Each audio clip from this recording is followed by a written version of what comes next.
Hello guys welcome करता हूं अपने YouTube चैनल ਤੇ ਦੋਸਤੋ ਅੱਜ ਕੋਲ ਨਵੀਂ ਵੀਡੀਓ ਨਾਲ ਤੋਂ ਹਾਜ਼ਰ ਹੋਇਆ। ਅੱਜ ਦੀ ਵੀਡੀਓ ਦੋਸਤੋ ਵੀ ਸੁਹੇਬ ਚੌਧਰੀ ਨੇ ਇੰਟਰਵਿਊ ਲਿਆ। ਵੀਡੀਓ ਟਾਈਟਲ ਵੀ ਹੈ ये PM Modi awarded highest civil award in Kuwait Pakistan public reaction.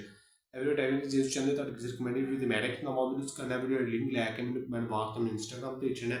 कुछ ने वीडियो लिंक मिला तो डिस्क्रिप्शन च उन्हें चैनल आप भी सब्सक्राइब करो। सो पहले मेरे चैनल सब्सक्राइब करो। बाकी यार वेखनी वीडियो वाला बात करेंगे। Let's start the video.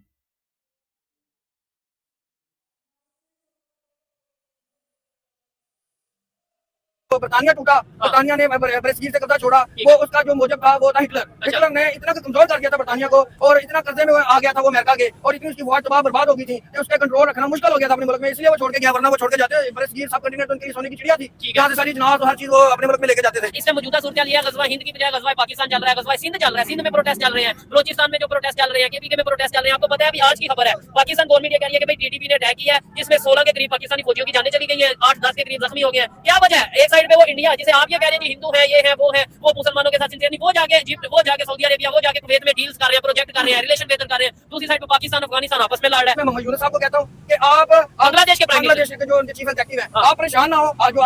जो आर्मी है किसी से आप हाथ का ऐलान करें, हिजबुल मुजाहिदीन को बुलाएं, चिकन नेक इंडिया की बंद करें। असम, नागालैंड और मजापुर और जो जितने भी साथ वाले एरिया है, वेस्ट बंगाल है जहाँ पे, वो सब वहाँ पे अपनी एक हुकूमत कायम करें। इधर से पाकिस्तान के साथ हाथ करें, फौजी मुआहदा करें, डिफेंस मुआहदा करें, और जितने भी मिडिल ईस्ट के मुल्कों को भी कहूंगा कि पाकिस्तान के साथ दवाई मुआहदे करें, पाकिस्तान को हीरो बनाए, पाकिस्तान के आगे चले। क्योंकि इसराइल आ रहा है, मैं लिख के दे रहा हूँ, इसराइल ने किसी को नहीं छोड़ना। यहाँ पे बेदीनी इतनी ज्यादा है कि किसी भी जो लीडर को, सरदार को पैसे देते हैं और इंडिया की राह ये काम कर रही है। सर मैं आप मेरी वन साइड होकर सुने, आप इंडिया की ज्यादा सपोर्ट करते हैं। मैंने किधर सपोर्ट किया? आप हमेशा रोक देते हैं मुझे, न्यूट्रल हो गए सर, न्यूट्रल हो गए आप। जब बात इलॉजिकल किया मुझे ऐसा लगेगा मेरा पॉइंट ऑफ व्यू लेना, मेरा पॉइंट ऑफ व्यू। अगर ये मोहम्मद यूनुस ये कर लेते हैं, चिकन नेक बंद कर देते हैं इंडिया की, तो हमें कश्मीर लेना भी आसान हो जाएगा। क्योंकि इंडिया ने 5 से 7 लाख फौज जो है वो उसने अपनी 13 लाख में से कश्मीर में और पाकिस्तानी बॉर्डर पे लगाई हुई है। हमारी सोच ये है ना कि हमारे अगेंस्ट चलता है, ये है, हम फिर इंडिया पे जाते हैं, अगेंस्ट ये बात करते हैं, फिर हम कहते हैं ये भी इंडिया ने कहा, और इसी काम पे दुश्मन फायदा उठा लेता है। दुश्मन नहीं है इंडिया की, चले पाकिस्तान से बुरी है, इंडिया ने नेपाल के साथ बिगाड़ा हुआ है, भूटान से बिगाड़ा हुआ है, और बांग्लादेश को हकीर समझते थे।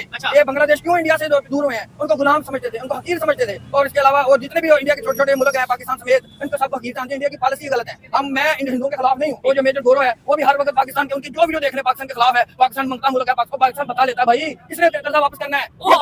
ये फखर वाली बात है, पाकिस्तान बता लेता है।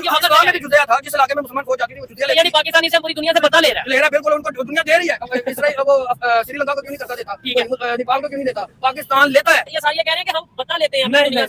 ये खुशी का बात नहीं है, इसमें हम इतालिया नहीं बचाना चाहिए कि हमने कर्जा दिया। जब हम कर्जा देगा, पाकिस्तानी फौज को भी कहता हूँ मैं कहता हूँ बंद करें चिकन नेक इंडिया की। असम, अरुणाचल प्रदेश, मणिपुर, मेघालय, जितने भी वेस्ट बंगाल, ये सब इलाके को कब्जा करे। इधर से पाकिस्तानी फौज भी कश्मीर के लिए करते हैं। देखते हैं ये क्या कर लेंगे। ये पाकिस्तान के साथ लड़ने जोगे नहीं है। और हम मुसलमान ये सारे खड़े हैं, कोई भी मरने से नहीं डरता। शहादत की मौत के सारे तलवार है। क्यों जी आप कहते हैं शहादत की मौत मिले, आप कहते हैं शहादत की मौत मिले, सब कहते हैं हमें एटम बम से कोई होप नहीं है। हमारी पॉलिसी की कमजोरी है, कमजोर है। ये देखे ना कि इंडिया के ज्यादा, पाकिस्तान से ज्यादा लोग मिडिल ईस्ट में है, उनको हम क्यों नहीं करवा रहे? जब उन पे मुश्किल वक्त आता है तो फिर ये बुलाते हैं पाकिस्तान आइटम बम हमें बचाएं आके।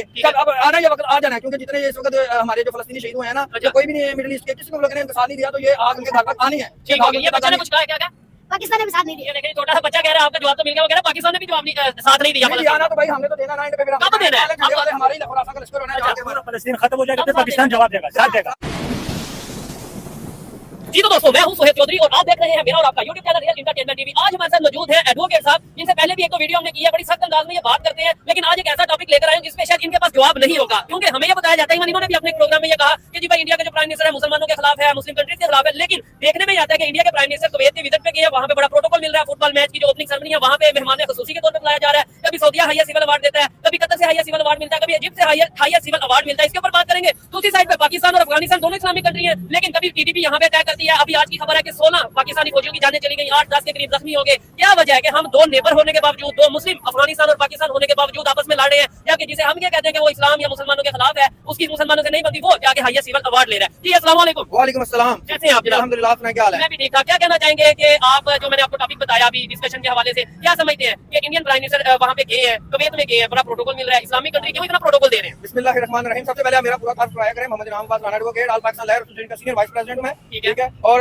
जो आपका सवाल है कि इंडियन जो प्राइम मिनिस्टर है वो गए हैं कुवैत में, देखिए वो प्रोटोकॉल क्यों मिल रहा है? प्रोटोकॉल इसलिए मिल रहा है कि जितना मैं पहले बता चुका हूँ, एक इंडिया दुनिया का 7वां या 8वां बड़ा मुल्क है, 25 लाख मरबा किलोमीटर का एरिया है। उसके पास वसाइल ज्यादा है, उसके पास पोर्ट्स हैं और जहाज हैं और काफी चीजें हैं इंडिया के पास, जो वो दूसरे मिडिल ईस्ट के जो सराई इलाके के मुल्क हैं उनको एक्सपोर्ट कर सकता है। और वहाँ पे उनकी आवाम भी है जो काम कर रही है जाके वहाँ पे, और आईटी के तो इसका फिर मतलब ये हुआ कि भाई इंडिया की पूरी दुनिया को जरूरत है। सर जरूरत कह सकते हैं आप, बिल्कुल जरूरत है, क्योंकि 1947 में ये देखे पाकिस्तान के साथ नाइंसाफी हुई है। हमें 8 लाख मरबा किलोमीटर एरिया दिया गया, उधर बांग्लादेश को भी काट झाड़ के और कलकत्ता वगैरह काट दिया गया, इस वजह से इंडिया को जो है ना बेनिफिट है। लेकिन एक बात मैं आपसे ये कहना चाहूंगा, वो ये कहना चाहूंगा कि पाकिस्तान की गवर्नमेंट और जो पाकिस्तान के इदारे हैं वो उनकी खारजा पॉलिसी कमजोर है। जब पाकिस्तान की फॉरेन पॉलिसी कमजोर है, जी बिल्कुल कमजोर है। देखिए जब इन पे मुश्किल वक्त आता है, जैसे कि सऊदी अरब में 1970 की दहाई में वहाँ पे किसी इस्लामी ग्रोह ने हनाकाबा पर कब्जा कर लिया था, तो सऊदी गवर्नमेंट ने पाकिस्तान को बुलाया और उनके जी पाकिस्तान बचाए, और शरफ कमांडो थे वो जाके उन्होंने पानी फेंका और उसमें फिर वो करंट फेंका और उनको सबको हला किया। ठीक है, दूसरे नंबर पे ये जब हौसी बागी होकर निजरान में हमला करते हैं सऊदी अरब पे, फिर उन्हें पाकिस्तान याद आ जाता है। कतर में जब क्रिकेट फुटबॉल का जो टूर्नामेंट था वो वर्ल्ड कप हो रहा था, तब सिक्योरिटी के लिए पाकिस्तान को वो याद आ जाती है, और जब इन्हें मुश्किल वक्त होता है पाकिस्तान की अफवाज को देखना शुरू कर देते हैं। ठीक है, लेकिन उसमें ये ना वो पैसे देते हैं। लेट्स सपोज आपको क्या लगता है कि कतर में जो फुटबॉल का मैच हुआ था या टूर्नामेंट हुआ था उसमें पाकिस्तान फोर्सेस गए नो नोट सिक्योरिटी के लिए, लेकिन फ्री ऑफ इंडिया की फौज दुनिया की बड़ी 7वीं 8वीं बड़ी फौज बनती है, 7वीं 8वीं नहीं, तीसरी चौथी बन चुकी है, जितनी भी बनती है, और 8वीं मुल्क इनकी फौज को कोई नहीं बुलाता, हमारी फौज को बुलाते हैं। और कहीं भी वक्त होता है, जैसे कि हम 1971 जो इसराइल की जंग हुई थी वो मिस्र के और शाम वगैरह के दूसरे उर्दन वगैरह के साथ, काफी पाकिस्तानी फौज ने जाकर पाकिस्तानी कमांडो ने एसएजी कमांडो ने वहां जाकर इनके दांत खट्टे किए थे। अच्छा, लेकिन उसी जंग की अगर बात करें, जो आप ये होता की बात करें, तब पाकिस्तानी फोर्सेस ने जिनके खिलाफ लड़ा था, नो डाउट यहाँ पे बड़े नॉन मुस्लिम थे, लेकिन वहाँ पे बड़े मुसलमानों की भी जाने गई थी। दूसरे नंबर पे आप ये कह रहे हैं कि भाई पाकिस्तान फोर्सेस को बुलाते हैं या पाकिस्तान की जरूरत है। अगर पाकिस्तान की जरूरत है तो फिर क्या वजह है? पाकिस्तानियों को तो वो वीजा नहीं दे रहे, सऊदी अरेबिया यूएई। हमारी खारजा पॉलिसी की कमजोरी है ना, क्यों नहीं इंडियन पाकिस्तानी गवर्नमेंट और पाकिस्तानी जो अदारे हैं ये जितने भी मिडिल ईस्ट के कंट्रीज हैं उनको मजबूर क्यों नहीं करते कि आप इंडियन को बाहर निकाले उधर से?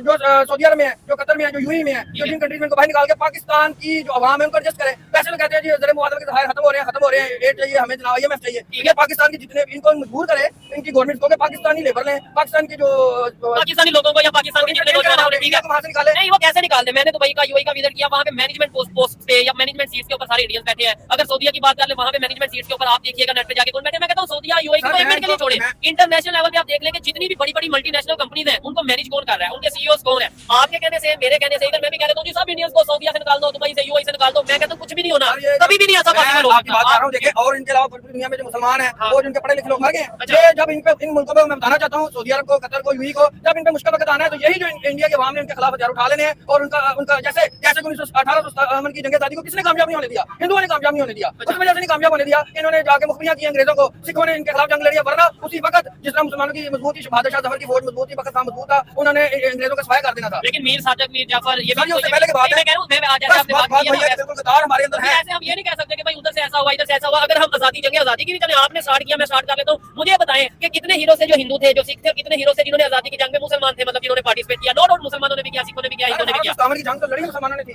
मैं गौरव से आजादी की बात कर रहा हूँ। गौरव की शादी की बात देखिए, वो जो हिटलर ने ऐसा माहौल पैदा कर दिया कि जैसे कि मैं आपको बताता हूँ, यूक्रेन का जो बानी है, जो ताजिकिस्तान, तुर्कमेनिस्तान, जो जितनी भी ये एशिया की रियासतें आजाद हुई हैं, अजरबैजान वगैरह, उसका जो बानी है वो जनरल जाओ लग गया। अच्छा, इस तरह बिल्कुल देखिए, उसने रशिया की कमर तोड़ी और माशी लिहाज से रशिया इतना कमजोर हो गया। तो फिर तो ये यूक्रेन हो गया या जिन जिन स्टेट का आपने नाम लिया है, मेरी बात है ना। एक मिनट आपकी पहले जवाब दे दो। इसी तरह ये जो बरतानिया टूटा, बरतानिया ने बरसगीर से कब्जा छोड़ा, वो उसका जो मोजब था वो था हिटलर। हिटलर ने इतना कमजोर कर दिया था बरतानिया को, और इतना कर्जे में आ गया था वो अमेरिका के, और इतनी उसकी फौज तबाह बर्बाद हो गई थी कि उसके कंट्रोल रखना मुश्किल हो गया था अपने मुल्क में, इसलिए वो छोड़ के गया, वरना वो छोड़ के जाते बरसगीर सब कंटिनेंट उनकी सोने की चिड़िया थी, यहाँ से सारी जनाब हर चीज वो अपने मुल्क में लेके जाते थे। ठीक हो गया। अच्छा, मुझे बताइएगा, इस्लामिक कंट्रीज, आपने ये कहा कि भाई जब जरूरत पड़ती है तो वो पाकिस्तान को या पाकिस्तान फोर्सेस को या पाकिस्तान के एटॉमिक पावर को याद करती है, एटॉमिक बम को याद करती है। पाकिस्तान के बम को इस्लामिक बम कहते हैं। तो वो इस्लामिक बम कहाँ आज तक यूज हुआ मुसलमानों के हक में? देखिए सर जी, मैं आपको बता देता हूँ, ये आज लोग कहते हैं जी कि इस्राइल शाम में आ गया है, इस्राइल ग्रेटर इस्राइल बनने बना, क्योंकि हमारे नबी पाक सल्लल्लाहु अलैहि वसल्लम का फरमान है, वो हदीस क़यामत की निशानियां आप जाके YouTube पर सर्च कर सकते हैं कि उसमें क्या होना है, ग्रेटर इस्राइल होना है, और इस्राइल ने मदीने तक आना है।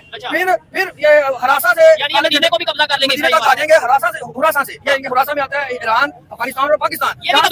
नहीं, यहाँ से काले झंडे वाले लोग जाएंगे, फौजें जाएंगी जो जाके वहाँ का सफाया करेंगी। आज वो कहते हैं, इंडिया के चैनल में लोंडे लपाड़े कहते हैं जी कि ये देखें जी वो 450 किलोमीटर का एरिया इस्राइल ने फतह कर लिया। और भाई हमें तो पता है सोने का पहाड़ निकलना दरिया एफ्रात से, और हाँ जी सोने का पहाड़ निकलना, मुख्तलिफ कुव्वतें उस पहाड़ को हासिल करने के लिए लड़ेंगी। ये लिख ले मेरी बात नोट कर ले, याद कर ले। और हमारे नबी पाक का फरमान है, हर 100 में से 99 बंदे उस जंग में कत्ल होंगे, और कोई भी उस सोने के पहाड़ को हासिल करने के लिए ना जाए। और सऊदी अरब में 3 बादशाह, 3 शहजादे आपस में लड़ेंगे, और तब हदमामेदी का दूर होना, फिर गज़वा हिंद होना है। जब गज़वा हिंद की बात करते हैं ना तो एक अलग ही टॉपिक छिड़ जाता है। आप गज़वा हिंद की बात करते हैं, फिर उधर से जवाब आता है कि भाई हम अखंड भारत है। और ये जो लश्कर खरासा से जाएंगे काले झंडों वाले, ये जाके इस्राइल में अपने झंडे गाड़ेंगे, और इसको कोई रोक नहीं सकेगा, इसका रुख नहीं मोड़ सकेगा। ठीक है, आपने भी मैं वालों अपने भाइयों को भी दावत देता हूँ, आप सर्च करें इस्लाम को। ये जो बातें आज तक जितनी भी हो चुकी हैं, हो रही है, हमारे नबी पाक सल्लल्लाहु अलैहि वसल्लम ने 1400 साल पहले बता दिया। दिया था, वरना तो ये दुनिया घूमने के बारे में कहा इधर था, दुनिया एक गाय ने सर पे रखा हुआ है, बड़ी बड़ी चूड़ी थी। हमारे इस्लाम में कुरान पाक में बता दिया था कि घूम रही है, हर चीज घूम रही है। ठीक है, आपने गज़वा हिंद की बात की, लेकिन अभी इस टाइम जो सिचुएशन है, क्योंकि हमें हमेशा हाजिर रहना चाहिए और हाजिर दिमागी से बात करनी चाहिए। जब हम जज्बात में आके कोई स्टेटमेंट देते हैं ना, उसमें हमें पता नहीं चलता, अक्सर बातें हम जज्बाती कर जाते हैं, देखने वालों को वो मजाक लगती है।